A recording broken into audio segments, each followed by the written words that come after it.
Olá, amigos. Estamos iniciando o programa Esclarecimentos Oportunos.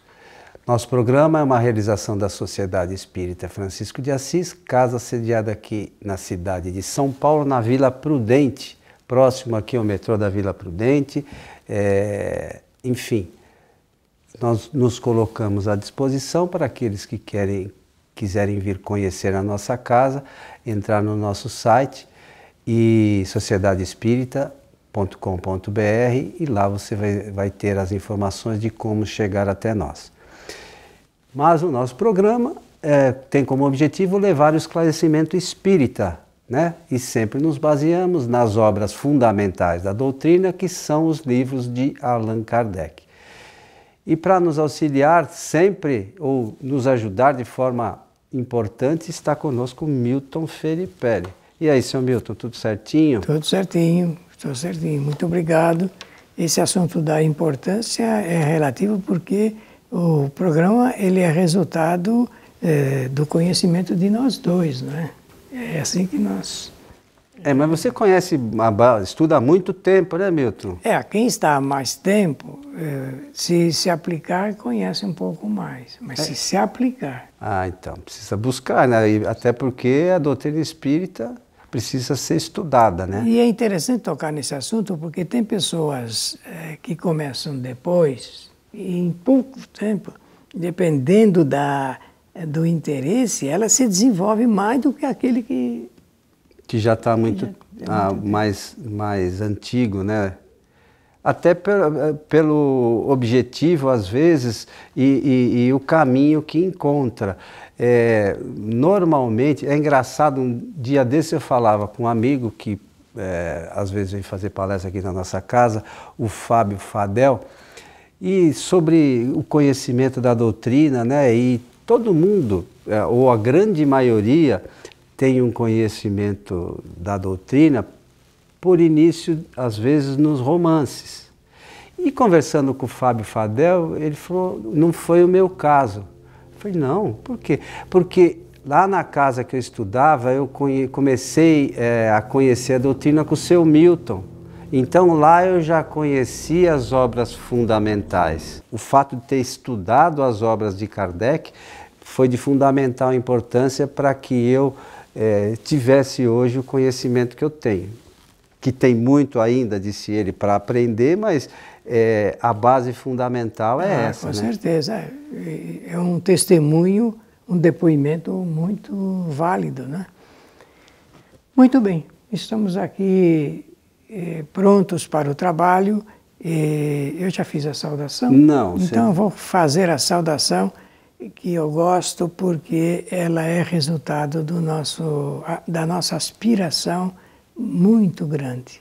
Que os bons espíritos nos ajudem sempre. Só lembrando que a gente precisa se ajudar para os espíritos poderem ajudar, né? Porque às vezes a gente fica esperando que os espíritos ajudem e a gente não faz nada, né? Mas já o pensamento de desejo já é um avanço muito grande. É isso aí. Até porque o desejo está relacionado com a vontade, que é um atributo do espírito, certo? Sim, senhor. Ô, seu Milton, vamos hoje, como fazemos costumeiramente, atender aqui uma solicitação que diz assim: estou no início dos estudos espíritas. Gostaria de saber para onde vai o espírito ou a alma depois que deixa a Terra, pois são tantas as teorias que existem.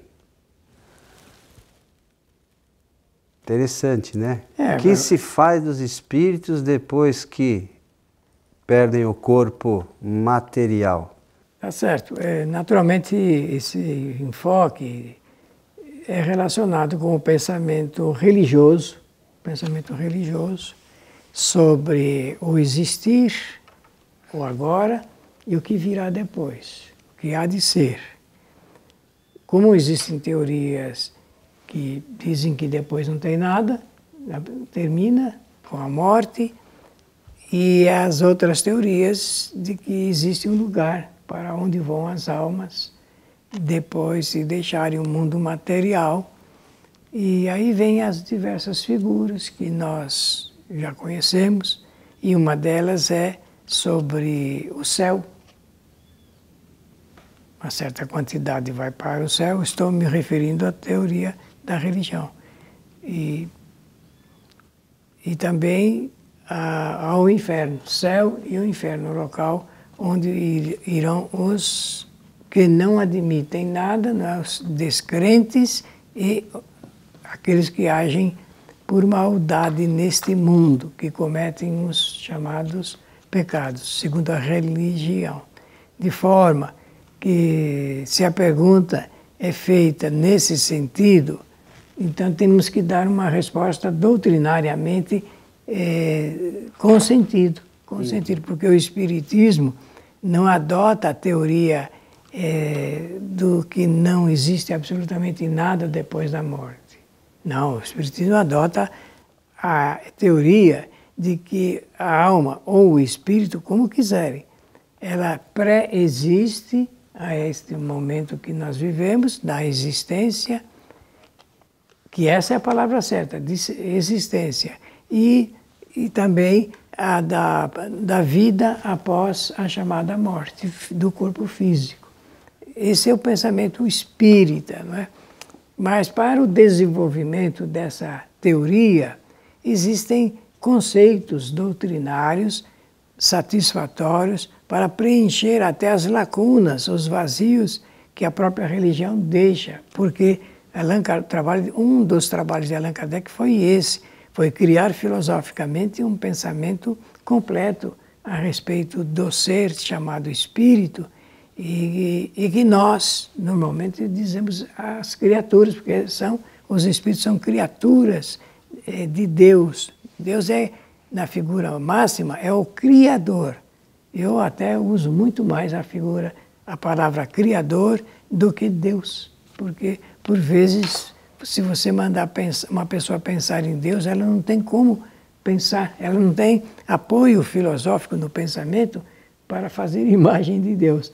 E falando de Criador, e fazendo as comparações com o mundo material, fica fácil, porque o homem também é criador, o homem também cria.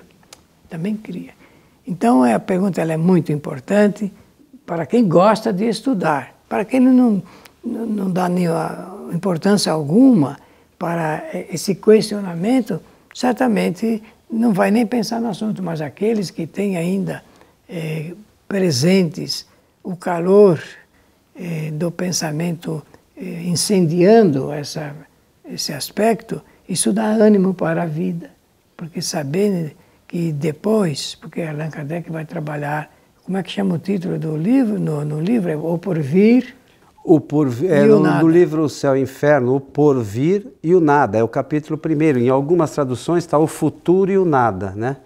Que é a mesma coisa. É a mesma coisa no final. No livro O Céu e o Inferno está lá para quem quiser dar uma estudada nessa questão. Então o Espiritismo diz que realmente algo acontece com o espírito depois dele deixar definitivamente a existência, a chamada depois da morte do corpo físico. Eu queria aproveitar aqui, Milton, a gente falar do céu e inferno, mas também falar do livro dos Espíritos, sobre o que você mencionou, né, do céu e inferno. Aqui fala, o capítulo é Paraíso, Inferno e Purgatório. É a pergunta 112 do livro dos Espíritos, que Kardec perguntou aos espíritos superiores: haverá no universo lugares circunscritos para as penas e gozos dos espíritos segundo seus merecimentos? Aí diz assim, os espíritos respondem: já respondemos a essa pergunta. As penas e os gozos são inerentes ao grau de perfeição dos espíritos. Cada um tira de si mesmo o princípio de sua felicidade e de sua desgraça. E como eles estão por toda parte, né, não tem lugar circunscrito, nenhum lugar circunscrito ou fechado existe especialmente destinado a uma e a outra coisa, ao céu ou ao inferno. Sabe por quê? Desculpe, não quero interromper, mas por favor, é importante. O momento é bom para falar. É que a religião, ela se baseia no que disse Jesus de Nazaré. ele cria a figura do céu como um estado íntimo e a figura do inferno como um estado íntimo de cada criatura. Mas ele não, absolutamente não falou nada de purgatório. O purgatório é uma criação da religião. Pronto. Quanto aos encarnados, esses são mais ou menos felizes ou desgraçados, conforme é mais ou menos adiantado no mundo em que, o mundo em que habita. De acordo estão, como o que vim de dizer, o inferno e o paraíso não existem. Tais como o homem imagina, são simples alegorias, né? Por toda a parte há espíritos ditosos e inditosos. Veja bem, que interessante. Ditosos felizes e os infelizes. E os infelizes. Por toda parte. Não existe nenhum lugar circunscrito aonde eles estejam presos, vamos chamar assim. Entretanto, conforme também já dissemos, os espíritos de uma mesma ordem se reúnem por simpatia, mas podem reunir-se onde queiram, quando são perfeitos. A localização absoluta das regiões de penas e das recompensas só na imaginação do homem existe. Provém de uma tendência a materializar e circunscrever as coisas, cuja essência infinita não lhe é possível compreender. É interessante isso, né? Esclarece muito bem, né? E depois ele fala aqui do purgatório, na pergunta 113, para quem quiser dar uma lidinha. E é importante o conhecimento dessa posição feita pelo Espiritismo. Não existe uma contraposição à religião. É que as figuras de expressão vão sendo apresentadas e vão sendo criadas com consistência na medida em que passa o tempo. Por exemplo, os romances espíritas que nós temos hoje, numa grande parte, fala de lugares circunscritos. Veja, na literatura, né, existe essa figura, porque na imaginação do autor, e ele tem todo o direito ele é universal, de pensar o que quiser e de escrever o que ele quiser. E para dar força aos enredos romanceados, ele cria lugares e vai criando de acordo com a sua imaginação. Então, isso cabe ao leitor fazer as diferenças, fazer as interpretações. E quem tem conhecimento espírita, propriamente dito, ao ler romances, sabe o que é certo e o que é errado, pelo conhecimento mesmo, né? Mas para quem não tem, a pessoa fica sem uma localização mais ponderada. E, portanto, também vale, porque muitos dizem que é aquilo que fez o seu encaminhamento para a doutrina espírita. Então, mas é importante, veja, como a gente falou, começar pela base fundamental, que são os livros de Kardec.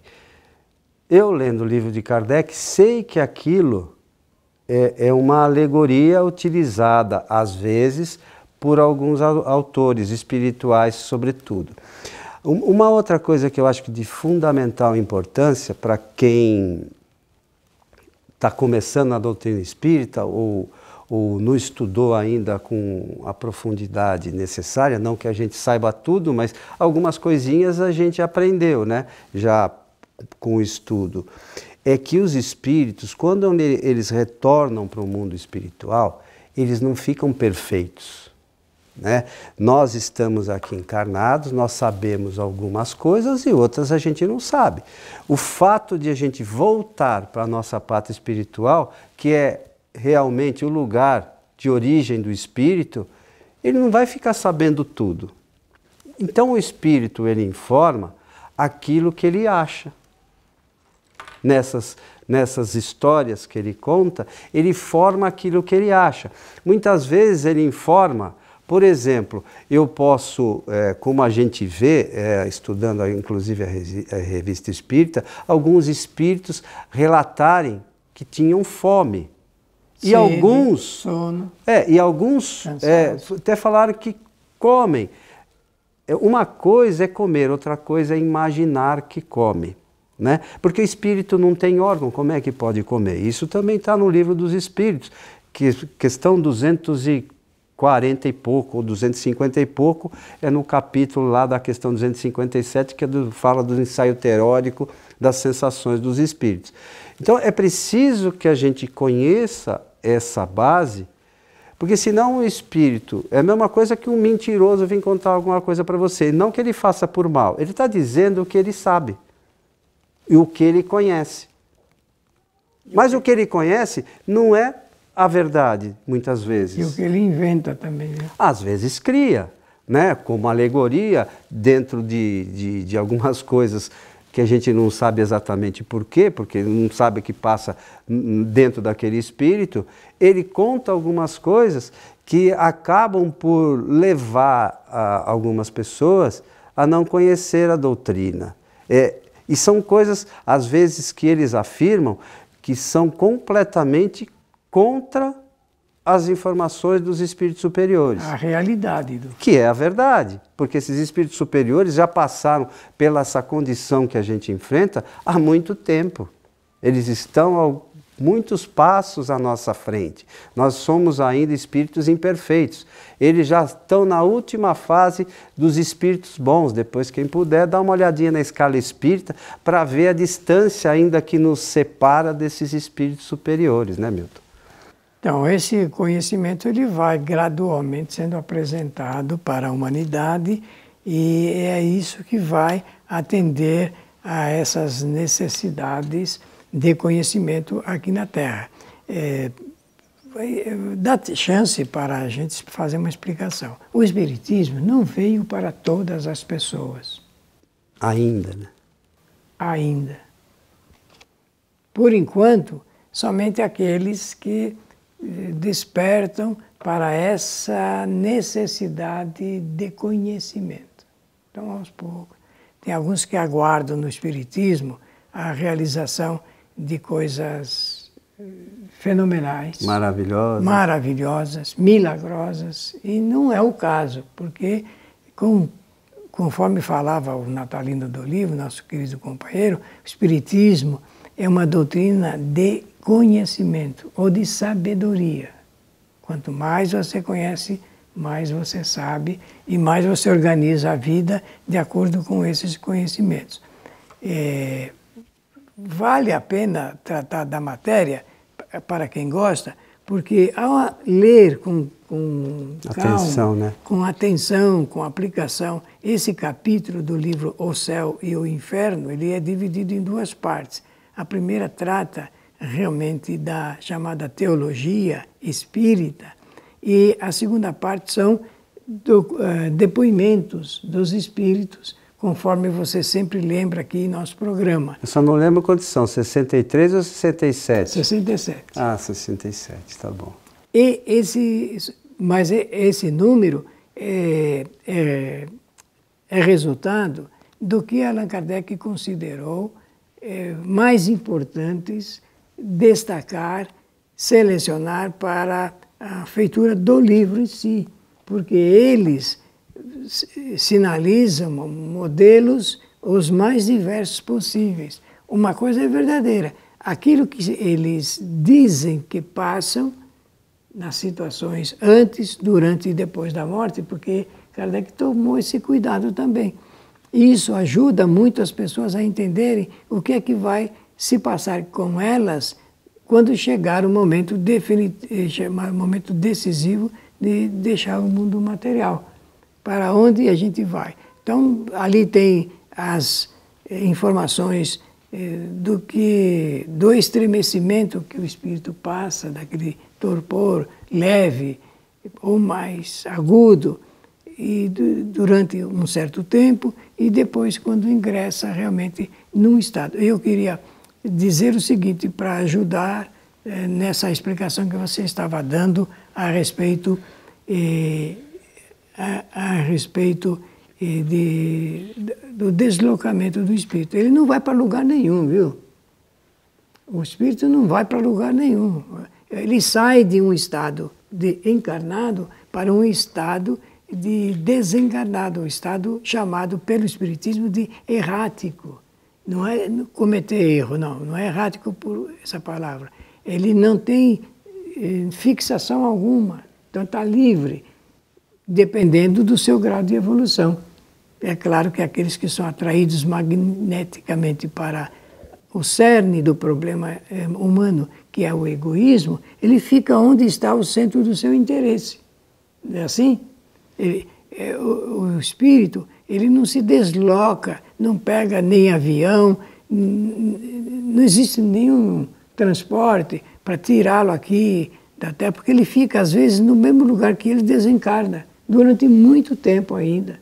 Só depois é que ele vai tomando consciência da sua nova situação, de um novo estado que não é da matéria propriamente dito. Então, ele pouco a pouco ele vai vai transformando o seu próprio pensamento a respeito de onde ele se encontra. Então, os espíritos superiores dizem que eles estão ao nosso lado se acotovelando conosco. Significa dizer que nós estamos rodeados de espíritos. Não existe nenhum lugar específico. E esses espíritos que estão ao nosso lado, se acotovelando conosco, existem os bons, existem os maus, existem os mais ou menos, os iguais a nós também são bem mais ou menos, né? Pelo menos no meu caso. Enfim, então não há lugar, como foi dito lá no livro... Desculpe, você se considera mais ou menos nesse eu sou um espírito ainda que preciso melhorar muito. Estou numa condição bem que precisa aprender muito ainda. Pelo menos eu acho assim. Mas assim estão os espíritos, perto da gente. É aí que eles se encontram, não é em nenhum lugar, como foi dito no livro dos Espíritos, circunscrito. Não há lugares circunscritos onde os espíritos se detenham. Então é importante que a gente busque, por isso que o Milton falou no começo, que é um prato cheio para mim, porque eu gosto sempre de lembrar essas coisas, porque às vezes a gente é influenciado de uma forma negativa para esse conhecimento e acaba acreditando em Papai Noel. Então nós somos espíritas, a gente precisa estudar o espiritismo para que esse conhecimento faça alguma diferença na nossa caminhada. Certo? É isso, seu Milton? Está certíssimo. Então, respondendo à pergunta feita pelo nosso amigo ou amiga, o espírito não vai para lugar algum depois que deixa a Terra, definitivamente. Não vai para lugar algum. Ele continua aqui. Ele fica num outro estado, um estado de não encarnado. Então, chegamos ao final de mais um programa. Muito obrigado pela atenção generosa de todos e para desejar que os bons espíritos nos ajudem sempre. Lembramos que as nossas palestras públicas são transmitidas ao vivo todas as quartas-feiras a partir das 20 horas pela nossa página do Facebook, facebook.com/transical, ou pelo nosso canal do YouTube. É só acessar lá no YouTube, aí você procura lá nos canais Allan Kardec TV, você vai chegar lá à nossa página, também por lá são transmitidos ao vivo todas as nossas palestras. A todos o nosso abraço e até o nosso próximo programa.